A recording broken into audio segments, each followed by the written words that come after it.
warahmatullahi wabarakatuh. Alhamdulillahirrabbilalamin. Wabihi nasta'in ala umuri dunya waddin. Wassalatu wassalamu ala ashrafil anbiya'i wal mursalin wa ala alihi wa sahbihi ajma'in, amma ba'du. Teman-teman yang saya cintai, menyemarakan Hari Raya Idul Fitri merupakan bagian dari sunnah. Setiap orang itu dianjurkan untuk menyambut kedatangannya dengan penuh kebahagiaan dan kegembiraan. Agama Islam menganjurkan tentang beberapa hal agar kita mengisi saat-saat Lebaran tersebut dengan gembira, tetapi juga bernilai ibadah. Salah satunya yang dikerjakan pada Hari Raya Idul Fitri yaitu menghidupkan malamnya dengan takbir dan paginya dengan sholat id. Berikut adalah amalan-amalan saat Idul Fitri. Nah, yang pertama yaitu sholat Idul Fitri. Sholat Idul Fitri hukumnya adalah sunnah muakkad atau sunnah yang dikukuhkan atau dianjurkan. Bahkan sebagian pendapat menyatakan fardu kifayah atau kewajiban yang kolektif. Salah satu dalil kesunahannya adalah firman Allah dalam surat Al-Kautsar, "Fasholli li rabbika wanhar", maka sholatlah kepada Tuhanmu dan berkurbanlah. Quran surat Al-Kautsar ayat 2. Mayoritas pakar tafsir menegaskan bahwa yang dimaksud sholat dalam ayat itu adalah sholat hari raya Idul Fitri dan Idul Adha. Dalil lainnya adalah bahwa Nabi rutin melaksanakan sholat Idul Fitri di setiap tahunnya. Pertama kali beliau mendirikannya adalah pada tahun kedua sejak Hijriah ke Madinah. Pada tahun di mana perintah kewajiban puasa Ramadan turun di bulan Sya'ban. Sholat Idul Fitri disunahkan bagi laki-laki dan perempuan. Dianjurkan untuk dilaksanakan secara berjamaah. Lebih utama dilaksanakan di masjid daripada di tempat lain, termasuk lapangan. Hal ini bila daya tampung masjid memadai. Bila sempit, maka lebih utama di lapangan. Khususnya bagi perempuan, sunnah keluar rumah untuk sholat Idul Fitri di masjid, lapangan atau tempat lainnya bila ia adalah wanita tua yang tidak berpenampilan genit dengan syarat memakai pakaian sederhana tanpa parfum serta mendapat izin suami bagi yang bersuami atau yang sudah nikah. Sedangkan bagi yang tidak memenuhi ketentuan tersebut seperti wanita muda atau perempuan tua yang genit, yang lebih baik adalah sholat Idul Fitri di rumah. Makruh bagi mereka keluar rumah untuk mengikuti sholat Idul Fitri, bahkan haram bila tanpa izin suami atau mengundang syahwat laki-laki yang bukan mahramnya. Waktu sholat Idul Fitri itu dimulai sejak terbitnya matahari sampai masuk waktu zuhur atau tergelincirnya matahari. Sunnah mengakhirkannya hingga matahari naik 1 tombak atau 7 dhiro. Bahkan melakukan sholat Idul Fitri sebelum batas waktu tersebut adalah makruh, karena ada ulama yang tidak mengesahkannya.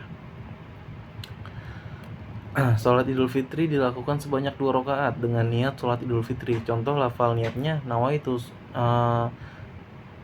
sholata Idul Fitri sunatan makmuman lillahi ta'ala. Artinya itu aku niat sholat Idul Fitri sunnah bermakmum karena Allah Ta'ala.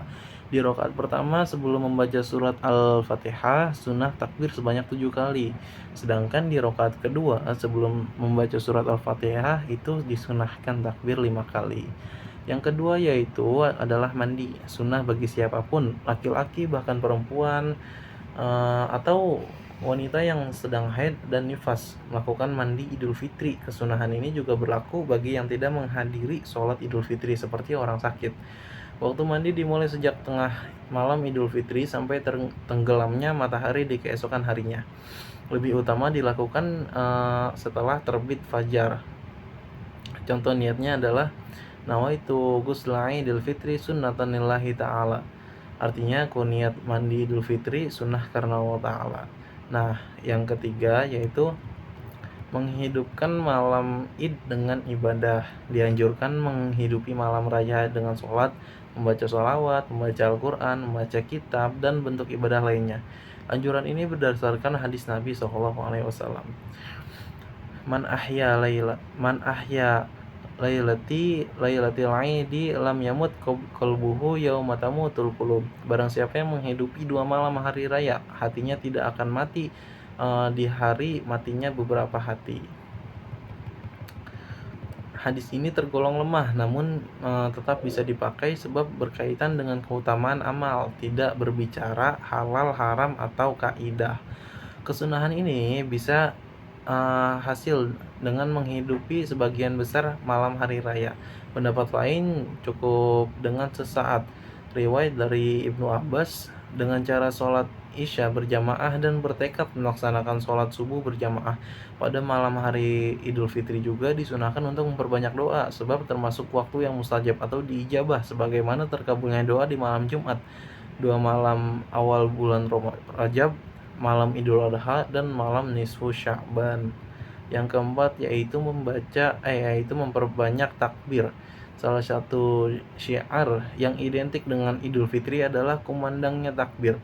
Anjuran memperbanyak takbir ini berdasarkan firman Allah, walitukmilul iddata walitukabbirullaha, dan sempurnakanlah bilangan Ramadan dan bertakbirlah kepada Allah. Ada 2 jenis takbir Idul Fitri. Pertama, muqayyad, yaitu dibatasi, yaitu adalah takbir yang dilakukan setelah sholat baik fardu dan atau sunnah. Setiap selesai sholat dianjurkan untuk membaca takbir. Kedua yaitu adalah mursal atau dibebaskan, yaitu takbir yang tidak terikat setelah sholat, bisa dilakukan setiap kondisi. Takbir Idul Fitri bisa dikumandangkan di mana saja, di rumah, di masjid, di jalan, di pasar, atau tempat lainnya. Kesunahan takbir Idul Fitri dimulai sejak tenggelamnya matahari pada 1 Syawal sampai takbiratul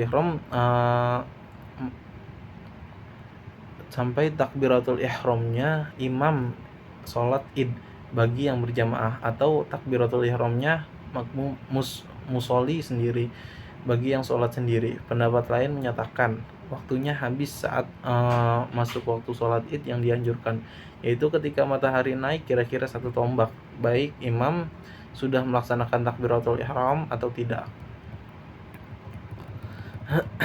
Salah satu contoh bacaan takbir yang utama adalah Allahu Akbar, Allahu Akbar, Allahu Akbar, La ilaha illallah, Wallahu Akbar, Allahu Akbar walillahil hamd, Allahu Akbar kabira, walhamdulillahi katsira, wa subhanallahi bukratan wa asila, La ilaha illallah wa la na'budu illa iyyah, mukhlishina lahuddin walau karihal kafirun, walau karihal musyrikun, walau karihal munafikun. La ilaha illallah wahdah, sadaqa wa'dah, wa nasara 'abdah, wa hazamal ahzaba wahdah. La ilaha illallah, wallahu akbar, Allahu akbar walillahil hamd.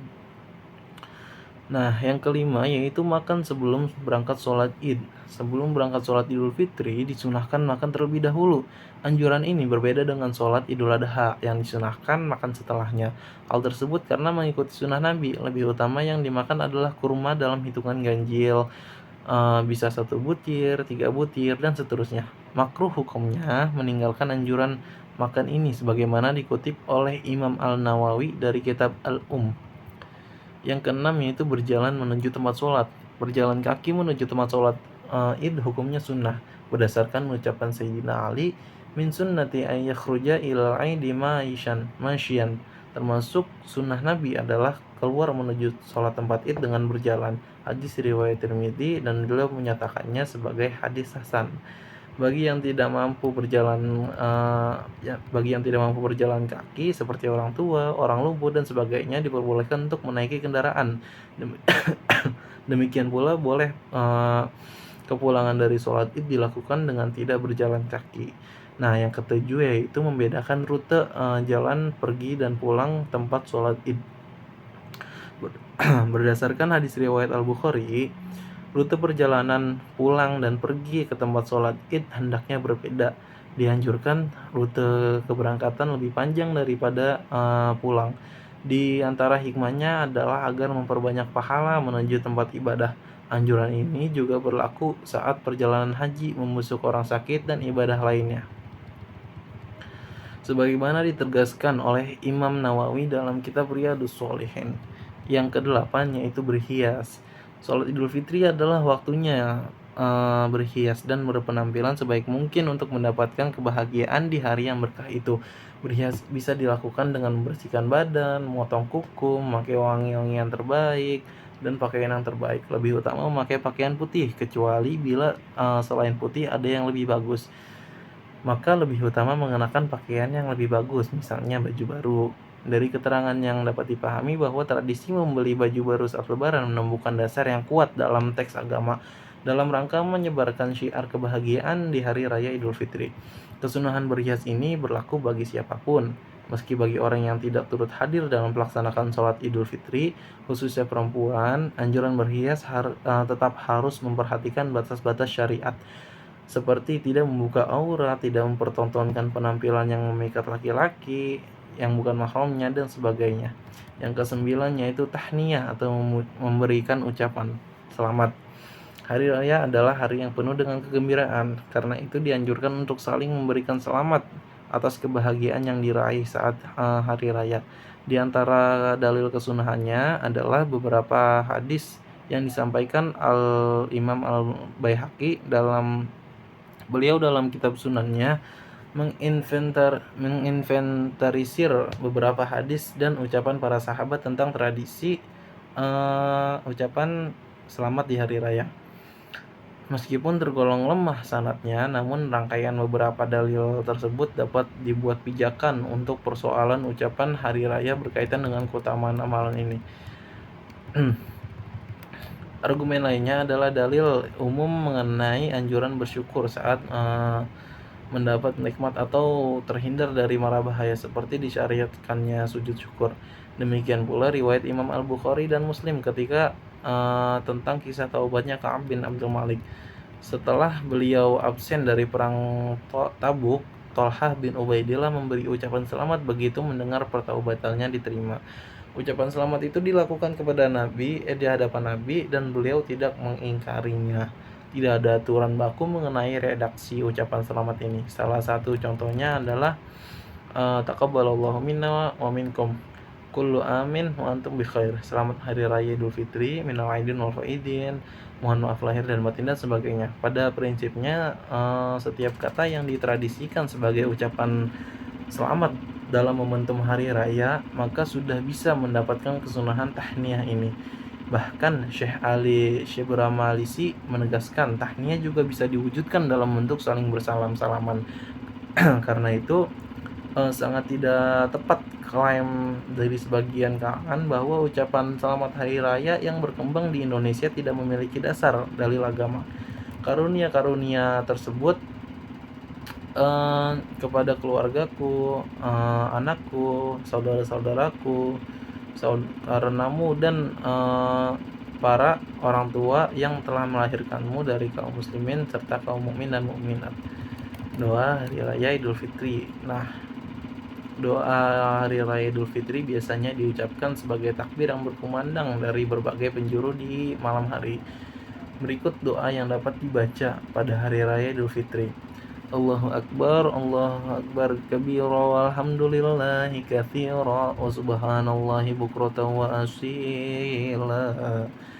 La ilaha illallah wa la na'budu illa iyyah mukhlishina lahuddin walau karihal kafirun.